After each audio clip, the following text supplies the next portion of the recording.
Welcome to the Richaado Show. Oh, hello there. Well, I'm here now. There's no fancy intro this time. Right, we're gonna review. Come on, let's go. Move, move, move, move! Why, hello there! My name is Richard, and indeed, welcome to The Richaado Show. Has there ever been a point in your life where you ever think, where have all the good men gone? And where are all the guards? Where is the streetwise Hercules to fight the rising odds? Have you ever wished for a white knight upon a fiery steed, while you toss a turn late at night and dream of what you need? Well, tough luck, Sonny! Sorry to say that superheroes like that just don't exist in the real world. Luckily for us, however, we have the next big thing. Superheroes that exist in the comic book universe. It's hard for me to think of a time in my life when I didn't want to be like my favourite superhero. I'd dress up as them for Halloween trick-or-treating, or for a dress-up party, and even at my age people are still doing that, even if they dress a little too promiscuously for my liking. There are people who dedicate a good chunk of their lives to creating the most awesome replica superhero suit of them all and parade it down the aisles of their nearest convention. I would dream constantly about living the life of a superhero with the most awesome superpowers imaginable. Because of all this, it's not difficult to picture the radical effect that the comic book superhero culture has had on the world today. And the superhero has gradually worked its way through all the entertainment mediums and has now reached out to well over hundreds of millions of people around the world. But since this is a gaming show, we're not on about the comics. We're not on about the TV shows. We're not even on about the movies. We are on, of course, about the superhero video games. You big dummy head! And to be fair, superhero video games have had a pretty up and down history. It's had its fair share of some truly outstanding games. Oh my goodness, yes! Some pretty mediocre ones, and some rather infamous ones that we as gamers rarely speak of. You don't even want to know. Calm down, calm down. My review today is not of any of those games, it's of something else. A spider!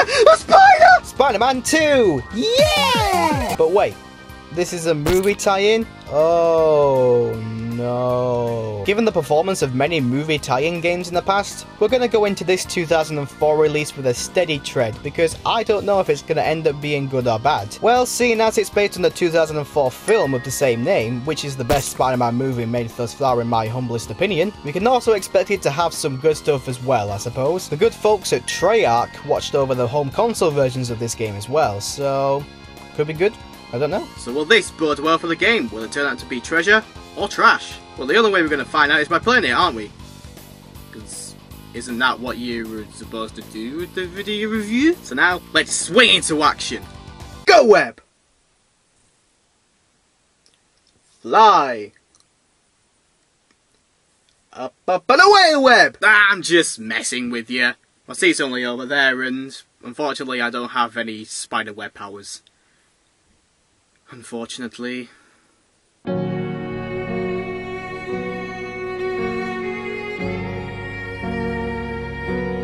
So if you're completely new to this game, or you haven't got any save files present on your memory card, the game should automatically start a new one for you. Otherwise, it will load the most recently saved game you last played. I have to say that this is a really considerate gesture, and a pretty annoying feature, both at the same time. On the one hand, it will all be like, "Who isn't that nice?" It's setting me straight into the action with no bull or questions asked. Pretty neat. But on the other hand, it can all be like, "Ah!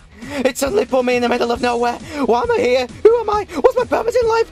What do I mean by who am I?" Calm down, get a grip now. I'm going to assume that most of you already know the plot of the movie, because this game's story actually follows the movie story almost to the letter, with some minor additions and changes here and there. If not, then here's a quick rundown. You are Spider-Man, aka Peter Parker. You swing and leap across Manhattan's skyline to stop petty crimes as the web slinger, whilst trying to balance that with being a complete social screw-up. You try to work multiple jobs to stay afloat, all of which give you grief. You have an education that you're failing at thanks to all those late nights punching baddies, giving you more grief, and you constantly chase after your friends, one of which has seemingly friend-zoned you, and another one who is convinced that Spider-Man... Oh, that's you, by the way. He's convinced that Spider-Man killed his father and is hell-bent on getting his home back, giving you even more grief. Aside from that, a genius scientist conducts a dangerous experiment in nuclear fusion to find a reliable energy source for the city. Of course, that goes wrong, his wife kicks the bucket because it goes wrong, and he becomes a maniacal supervillain and blames you for ruining his life, which in turn gives you even more! You know what? You get the picture. But as I say, all of that remains pretty faithful to the movie story, so there's already something to be reasonably happy with there.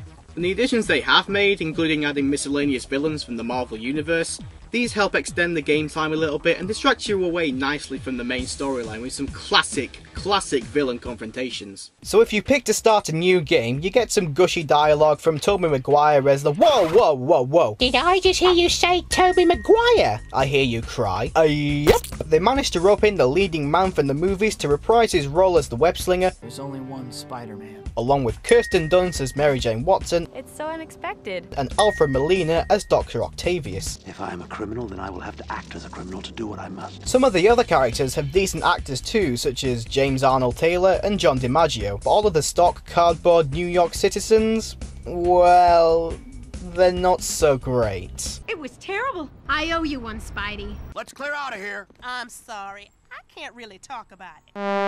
But we're digressing, and it looks like we get thrown into a tutorial sequence led by the totally ironic and mouthy Bruce Campbell. All the basics are laid down in stone for you. You get introduced to Spider-Man's jump controls, wall climbing and swinging mechanics, all of which seem rather fluid and really intuitive. The jump controls, for example, work on the gauge that sets how much power is in your jump based on how long you hold the jump button for. The greater the power, the higher the jump. And now wall climbing is rather cool too. You have free roam in all directions, and you can also bend the laws of physics by leaping off the wall and sticking back onto it, allowing you to ascend faster.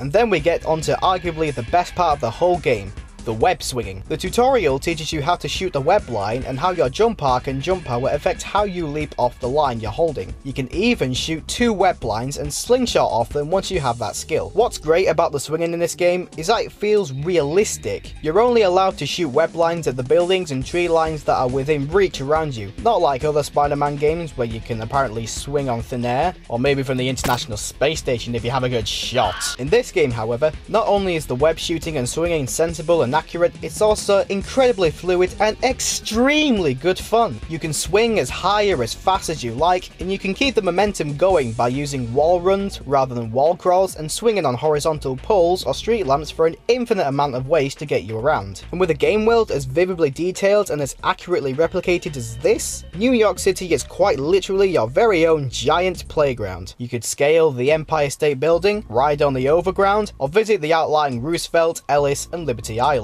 All while searching for various tokens rewarded for finding hideouts, climbing all the skyscrapers, reaching out to the boys in the river, and in other weird and wonderful places. Using your minimap helps you out in exploring and getting an idea for where your objectives are. What's really nifty here is how well it shows the height of you and your objectives with a connecting line, and how taller buildings are shaded with more white to show you how tall they are. So, the movement mechanics are overall really satisfying and a good amount of fun to play about with. But what good is a superhero that can just move about in fancy ways? He's got to be able to fight off the scum of the city as well. So now let's take a look at how this game pulls that particular part off. So you suddenly find yourself surrounded by goons, you quickly take a look at the controller, but you find there's only one designated attack button. But as the game shows you, just because there's only one button called the attack button doesn't mean it's the only one you can use. It's called a manual.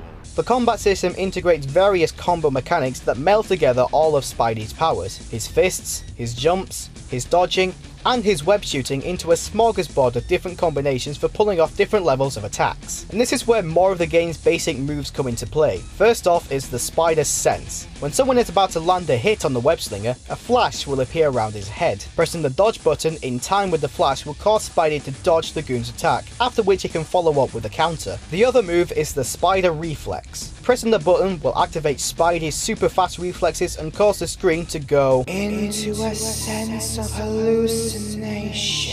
The rest of the world moves slowly, giving you more time and more heads up to help you beat hordes of enemies and get out of tight situations. Furthermore, certain powerful combo attacks can only be performed while using spider reflexes. But when the blue gauge runs out, the reflexes stop working and you need to refill the gauge by pulling off combos and generally looking stylish. Oh, look at me, I'm so stylish, holding this aerial pose with such grace and poise. I'm like a beautiful flying lycra man and nothing in the world could destroy my us.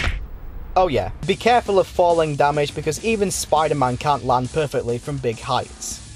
The more you know. Anyway, the combat system overall doesn't really feel as tight as it could be. There's always a risk of a combo not registering, and it hasn't got the same fluidity that the movement mechanics do. If you've played the Arkham games like I have, you know that Batman's combat is flowing. It feels smooth and satisfying. This, however, feels a bit clunky and sort of heavy, but that's not to say it isn't all bad. There's something oddly cool about busting multiple enemies with one wide radius attack or swinging loads of them around you, and then watching them as they tumble like ragdolls. Your pain and suffering sustains me. Okay, let's have a little recap for a minute. So we've decided that the movement controls and physics are really cool to use and offer superb traversing of the game world. And we've decided that while it may have some minor issues, the combat is actually pretty solid as well. However, this is a movie tie-in game, so we should expect the presentation, progression and immersion to be of a similarly high standard. And the short answer to that is, generally I think they are. In terms of progression through the game, it's nicely paced and broken down into chapters with clear-cut objectives. As for player progression, this is achieved with the hero point system. You can earn hero points in loads of different ways, defeating bad guys, completing time challenges, finding the secret tokens and using hint markers all earn you points. These hero points also act as the in-game currency, which you can take into stores across the city to purchase swinging upgrades,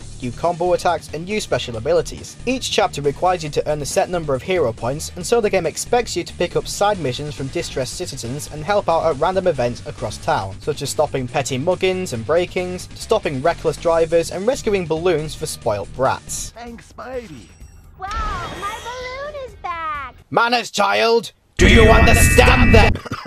Expect yourself to be doing a lot of these side missions, however, and be prepared for the game to start getting a little repetitive. Plus, you'll need to watch out for the difficulty progression. Enemies will start blocking your attacks and they'll start to get really powerful and tough to beat. And while that may sound good, and while it may cement the feeling of progression in the game, these fights can sometimes just get a little bit frustrating. Nevertheless, we shall move on to the presentation and immersion. I've already complimented the job that the designers have done on the game world. It's large, vast, and actually quite good looking. It feels like it's been designed with the gameplay in mind. As for the soundtrack and music, the sound effects are pretty well done. The web shooting sounds are clear and functional, and the city ambience is good as well. The music is okay to listen to in short bursts, but if it's on for too long it slowly becomes annoying, to be honest. The in-game cutscenes are also a mixed bag. Some look good, some sort of don't. And then you get CGI Tobey Maguire who looks a little bit like Lee Evans. Who gives a shit? I've also already talked about how Maguire, Dunst and Molina provide good voice acting for their characters, as do a few other major voice actors. But the dialogue and performances of the cardboard New Yorkers becomes a pain on your ears, and trust me, you will be hearing a lot of that. But to lighten up the experience, some of the sequences and boss fights have a very comic book, over-the-top style, and are quite fun to mess about with, even if some of them provide a lackluster challenge. Some parts see you compete in mindlessly violent games in a stadium, stopping a supposed alien invasion, and navigating a deadly special effects fun house. Because that's the word I'd use as well. Spider-Man's dialogue is also testament to the comic book style this game has. Like the movies and the comics, he makes cheeky comments and silly insults as he beats up the cronies. It's uplifting to say the least. Now we turn it up a notch. Bam! So with all that, there's actually a pretty substantial amount of game time provided by just the story alone. Probably about 5 to 6 hours worth. There is also a good amount of extra content for you once you've completed the story. Once you finish the story, the game carries on indefinitely, allowing you to go for the rest of the time challenges, secret tokens, and in-game achievements you've missed. There's also a secret arena where you fight waves of bad guys and bosses, including one not available anywhere else in the game. And it must have done something right here if I managed to clock over 60 hours on one of my save files. Then again, it could be that I just don't have a life. Okay. Now I know that's a lot to take in, I'm aware, but there was so much good stuff to talk about that I just had to mention everything I possibly could. So to finish this off, I am of course recommending that you go pick up this game because in truth it's actually really brilliant. This game just goes to show that a good superhero game and a good movie tie-in game can be made, and it can be made well. The gameplay on the whole is really something special, with only minor complaints about the feel of the combat system. Travelling across the vast New York City skyline is just so enjoyable thanks to the wonderfully fluid movement mechanics. Presentation wise, it's also very well done with good looking models, a good graphics quality, solid sound effects, and some very well done script writing and voice acting for the majority of the game. It's brilliantly epic and cartoony in some of the sequences, and it's also serious and gripping when it needs to be. And while you may find some of the gameplay becoming repetitive if you're on a long playing stint, the amount of bonus objectives and goals are a good source of fun replay value and a huge incentive for you to keep coming back to it. This game is basically like Grand Theft Auto Spiderman Edition, and honestly, I would not have it any other way. Just make sure that you pick up any of the home console versions of this game and you should be right as rain. So for this, the PlayStation 2 version, I give it a score of 4.5 spiderwebs out of 5, and this is most definitely bound for the treasure list. And as always, your opinions on the game, as well as any positive or negative feedback you have about this video, is welcomed in the comment section below. Until then, I'll stop this here. All I can say now is, stay you, and stay awesome, and make sure you look after yourself so you don't end up nursing a busted finger. Trust me. Fucking sucks! Hey, thanks for watching, you lovely people. Be sure to give a like and a favourite if you liked the video, and if you really liked it and you want more, consider subscribing to The Richaado Show so you can be among the first to see new content when it's ready. Thanks again, and I shall see you guys later on.